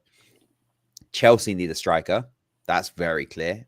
Jackson's overall play is good, but they're having a Havertz situation again. He's not reliable. They clearly don't want Nkunku playing up top. That hasn't worked out. So they need a striker. Man United, need a striker. Two, so they're going to be in the market. Potentially two, which you'll say Gyökeres is probably set up there. But if you want to go there without, depending on where United finish, but still Man United, their pool is not going to be any different just because they finished 10th one season. Who else is there? Man City potentially might. Marmouche has gone into midfield. They might want to get a backup for Haaland or someone else to play. They sign players and put them wherever they want. Real Madrid might be in there as well. They've been putting Mbappe there, but long term, is that what they want to do? Barcelona need a striker. Lewandowski's 37 now.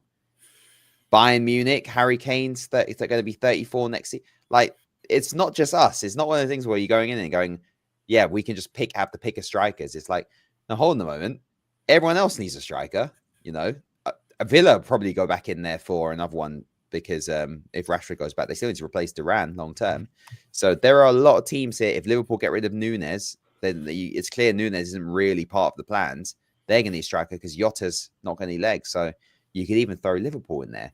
So it becomes a very tricky summer now because there's some big clubs in there. I think even if you reduce some of the maybes, Barcelona, Man United, Arsenal and Chelsea are all going to be looking for a striker. That's for sure. That's 4 clubs there, big clubs in Europe who are going to be all looking for one position. So now it becomes very, very, very tricky because now you get into bidding wars and some of those names there are 100% going to outpay for us for a striker. So January was people are saying this with January was like waiting to summer isn't a guarantee because January we could have got in there early. You go into summer, some of these players, they might have renewed their contracts. They might have, they might have a great 6 months and now be worth even more than anyone before. Look at the Ishak situation. Ishak's not, and there's no way Ishak is going for less than 130 million. And even then, I don't think it'd be in a rush if Newcastle get European space. There's a project there and they're moving in the right direction.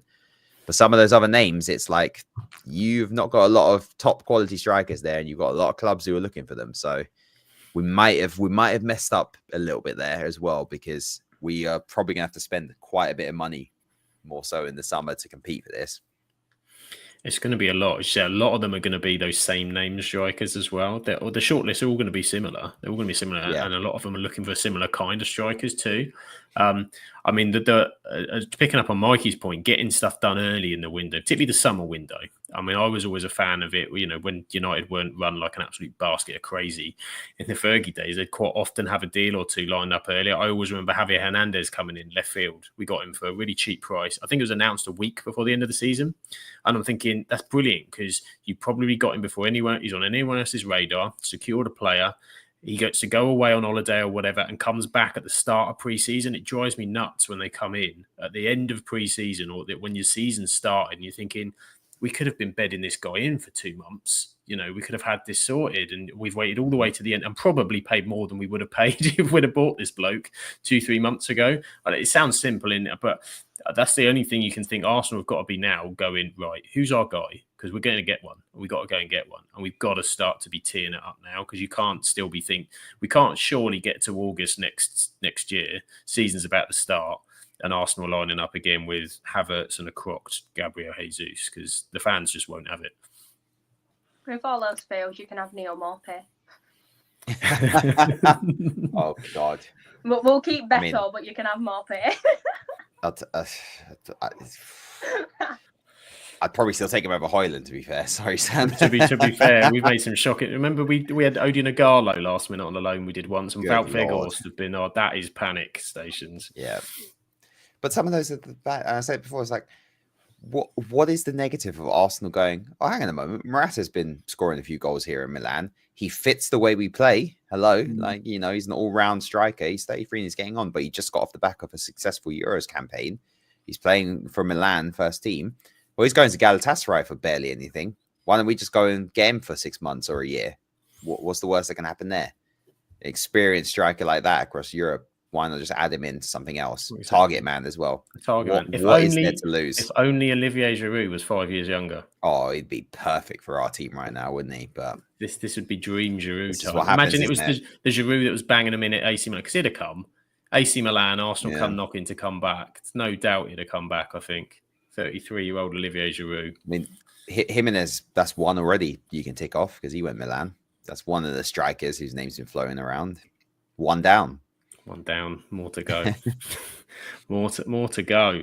And we'll bring up the Premier League table and go through quickly the games that we didn't touch on. So, of course, Liverpool, as we did mention, that really good win against Bournemouth. That's a really strong 2-0 victory for them against a very, very good Bournemouth team. Mo Salah again scoring goals because it's what he does. It's what he does.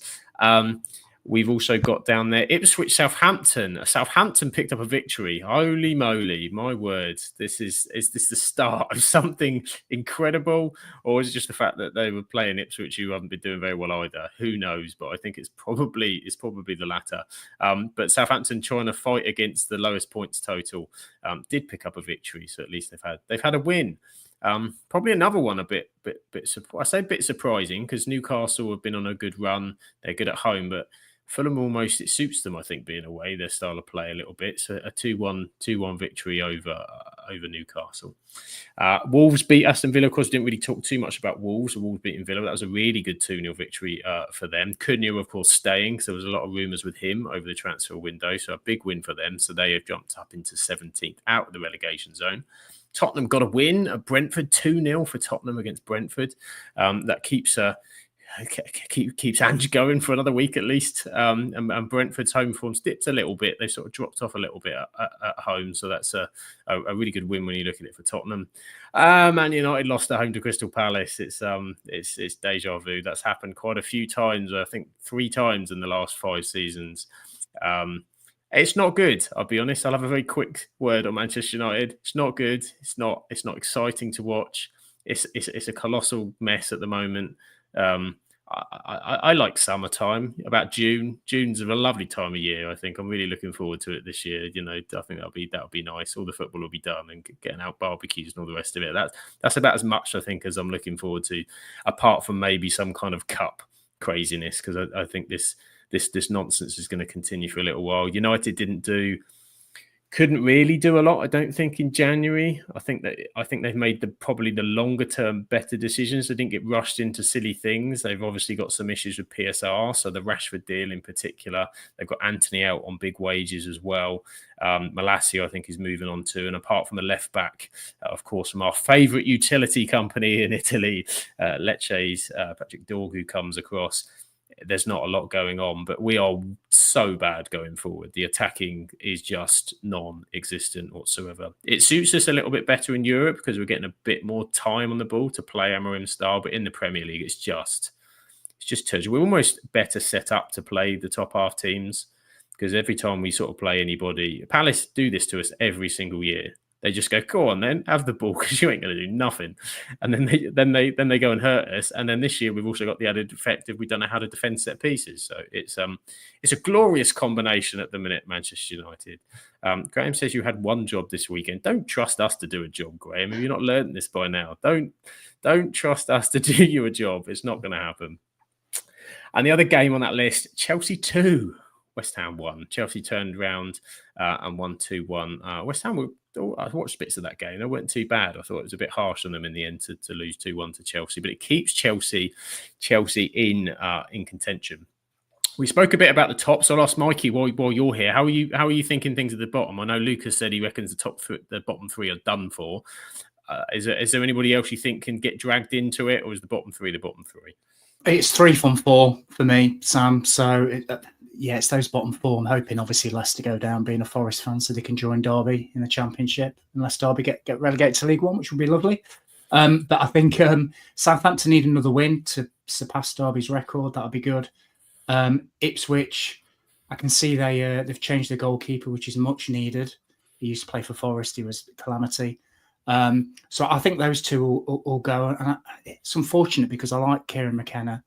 I just don't think he's going to have enough, but hopefully he proves me wrong.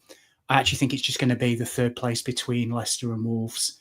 And Wolves, I just think will have too much on paper.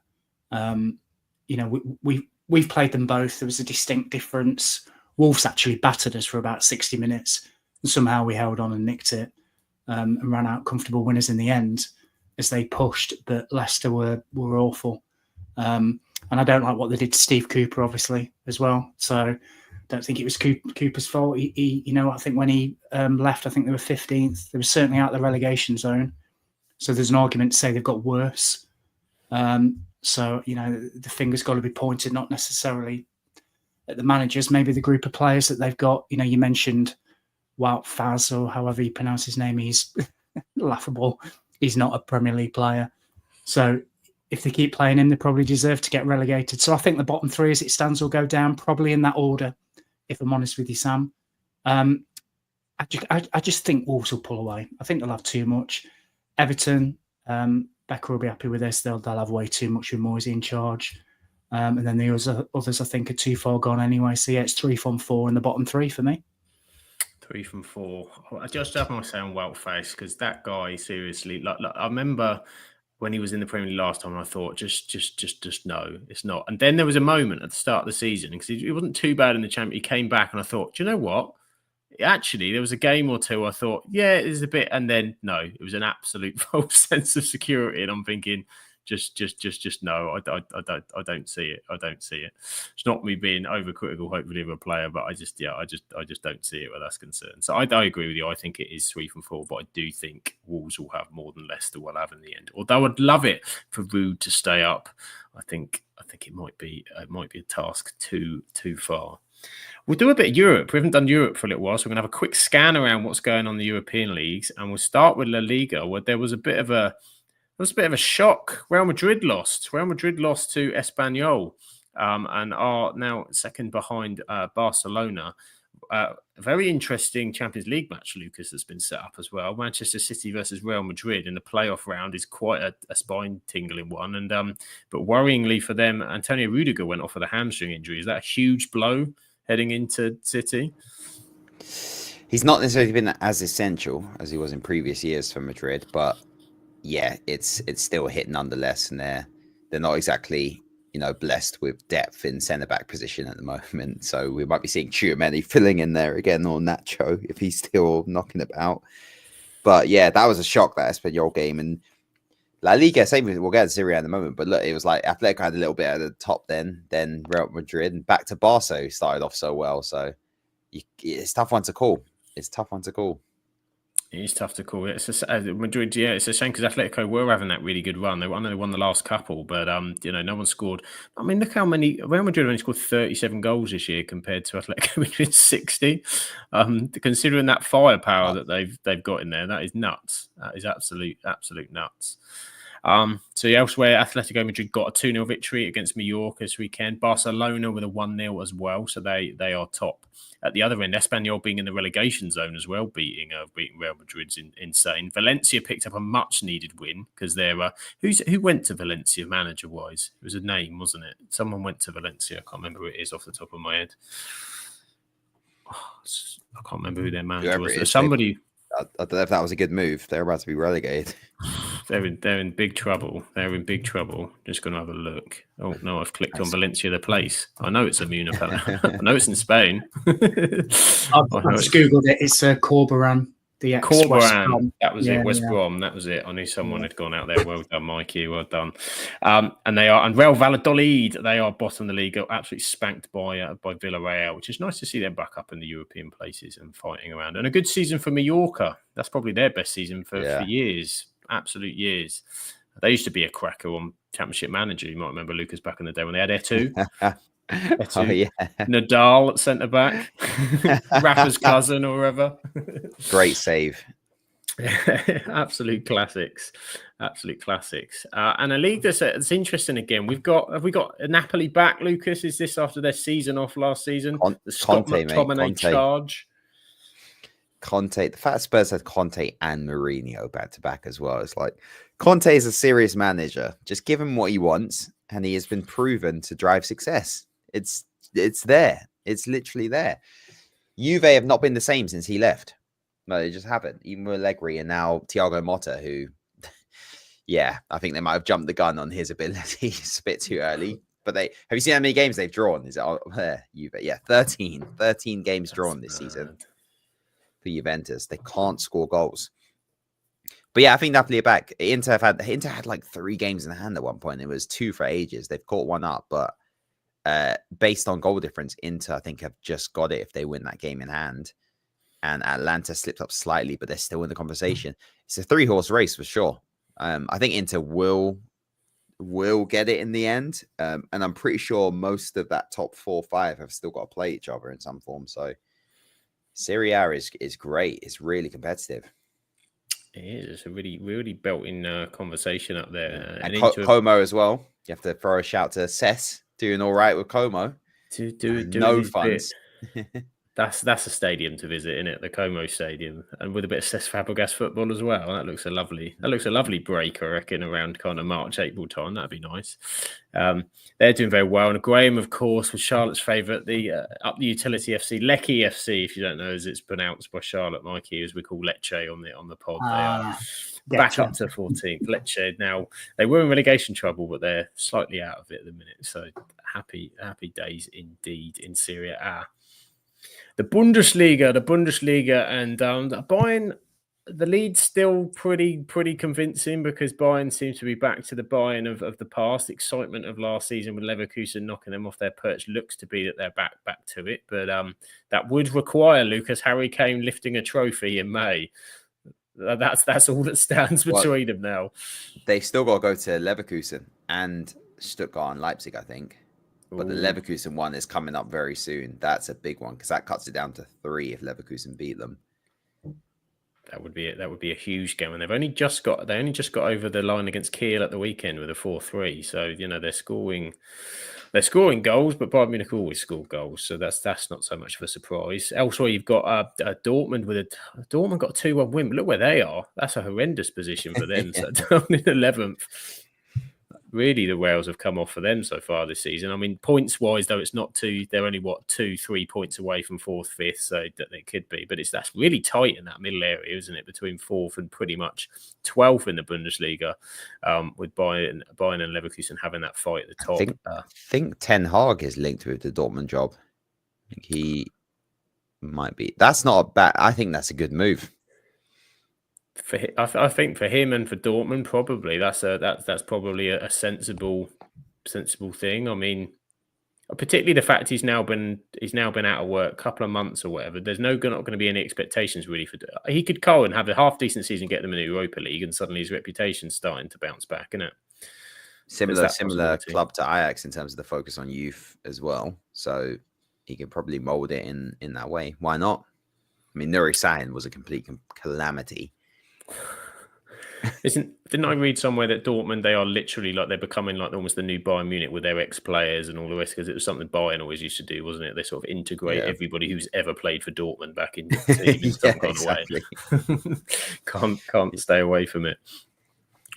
So that is the Bundesliga. We'll move around very quickly to the Eredivisie because we always have a quick look at this one, and it's usually PSV absolutely dominating it. But Ajax are back a little bit. Ajax are making a fist of it, having not been away. A massive win for them over Feyenoord at the weekend, 2-1. So they're on the cusp. It's not the PSV of last season. The goal scoring is, but their form's a little bit hit and miss, so a bit scratchy. 3-3 away at NEC Nijmegen this weekend.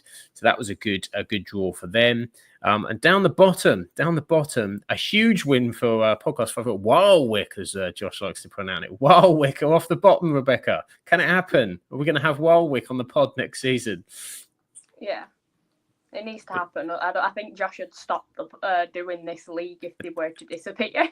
I think he would. I think he'd say no more Eredivisie if he can't say Walwick on a weekly basis. And they could become another one of your teams, Rebecca. Your franchise of teams. I've got enough teams. You've got enough teams. You'll suddenly be like, there's a Walwick game on Thursday. I can't come on. It's too much to cope with.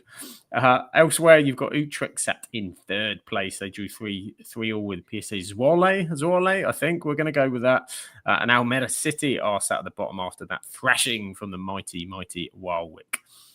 We're moving across the league, and it's getting to Scotland closest. Rebecca will be there very, very soon. But PSG are running away with it. 5-2 victory over Brescia. They've also got in the Champions League knockout stage as well. So that doesn't bode well based on that scoreline there.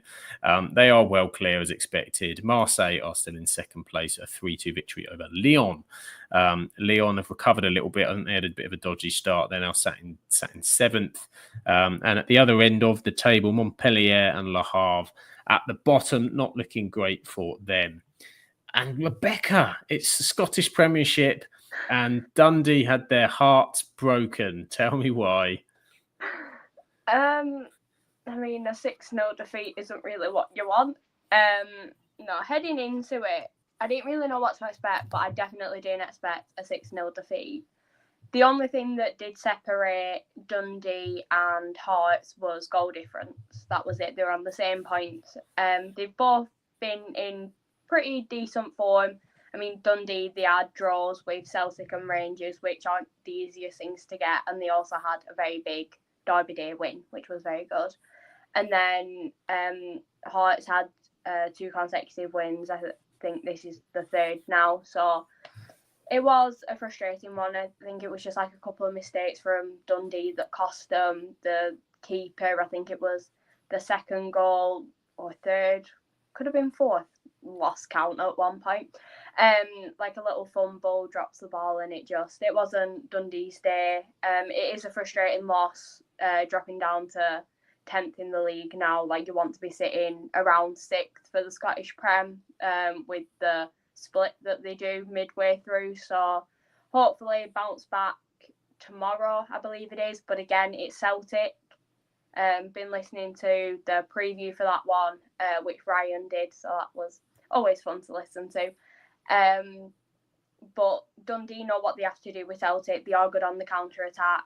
They do have the attacking players that are able to do it, and they do have a solid back line. Not that it showed against Hearts, conceding 6, but hopefully bounce back from that one. But there was the heartbreak for Dundee fans that Lyle Cameron has signed. Thankfully, it's a pre-contract, which I've now learned is a thing.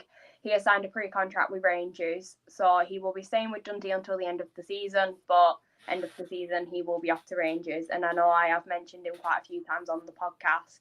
He is an integral part of the Dundee side, and he's an incredibly talented player, so he will be a big loss for Dundee. But they have also announced today that Finlay Roberts has signed a new contract, so cushion the blow a bit there. But yeah, not the greatest day for Dundee, so hopefully a good result tomorrow.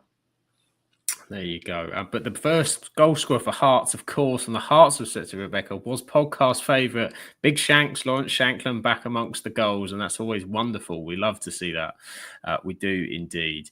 They said Rangers 4-0 win at the weekend, Celtic 3-1 at the moment, so Celtic are well clear. Graham says Dundee United in a bad run of form. There's a lot of L's there. Yeah, they dropped away a little bit there, but still just about in third place. So they're wonderful, wonderful stuff. And we've done it. We've been around Europe. We've been around Premier League. We've done it all. We've done it all on a Tuesday. It's been a wonderful Tuesday. Thank you, everybody, for joining us. Thank you to wonderful panel and everybody in the chat. So, of course, we must find out where, Rebecca, where can we find you? Where can everybody find the queen of the underscores? Well, I'm not doing the point because I did it on Thursday. I saw that. Week, and it's reflected differently on my iPad. So that was quite funny. So I'm not going to do the point. But you can find me _Rebecca _shot_, and that is on Twitter and TikTok. You can find my Her Game 2 content at Her Game 2 ASFC and HGT Ice Hockey, which hopefully we will have some very exciting announcements coming ahead of International Women's Day in March. You can find my F1 content with Girls in the Grandstand, along with the amazing Jen, who is on the Lower League podcast on a Thursday. There you go. Catch Rebecca on all of those things. And of course, wonderful to have Lucas back. And very important you're back, Lucas, because I've just finished the last recommendation you had for me, as I always ask you what's on at the box office. As I've just finally got through From season 3. Oh, so I'm still on shaken. I'm still shaken by it. Still shaken by it. I'm more shaken by the fact I've got to wait till 2026 for the next one. But what can I watch? What's on the box office? End of 2026 as well. Sorry. I didn't know that. That's a proper dagger.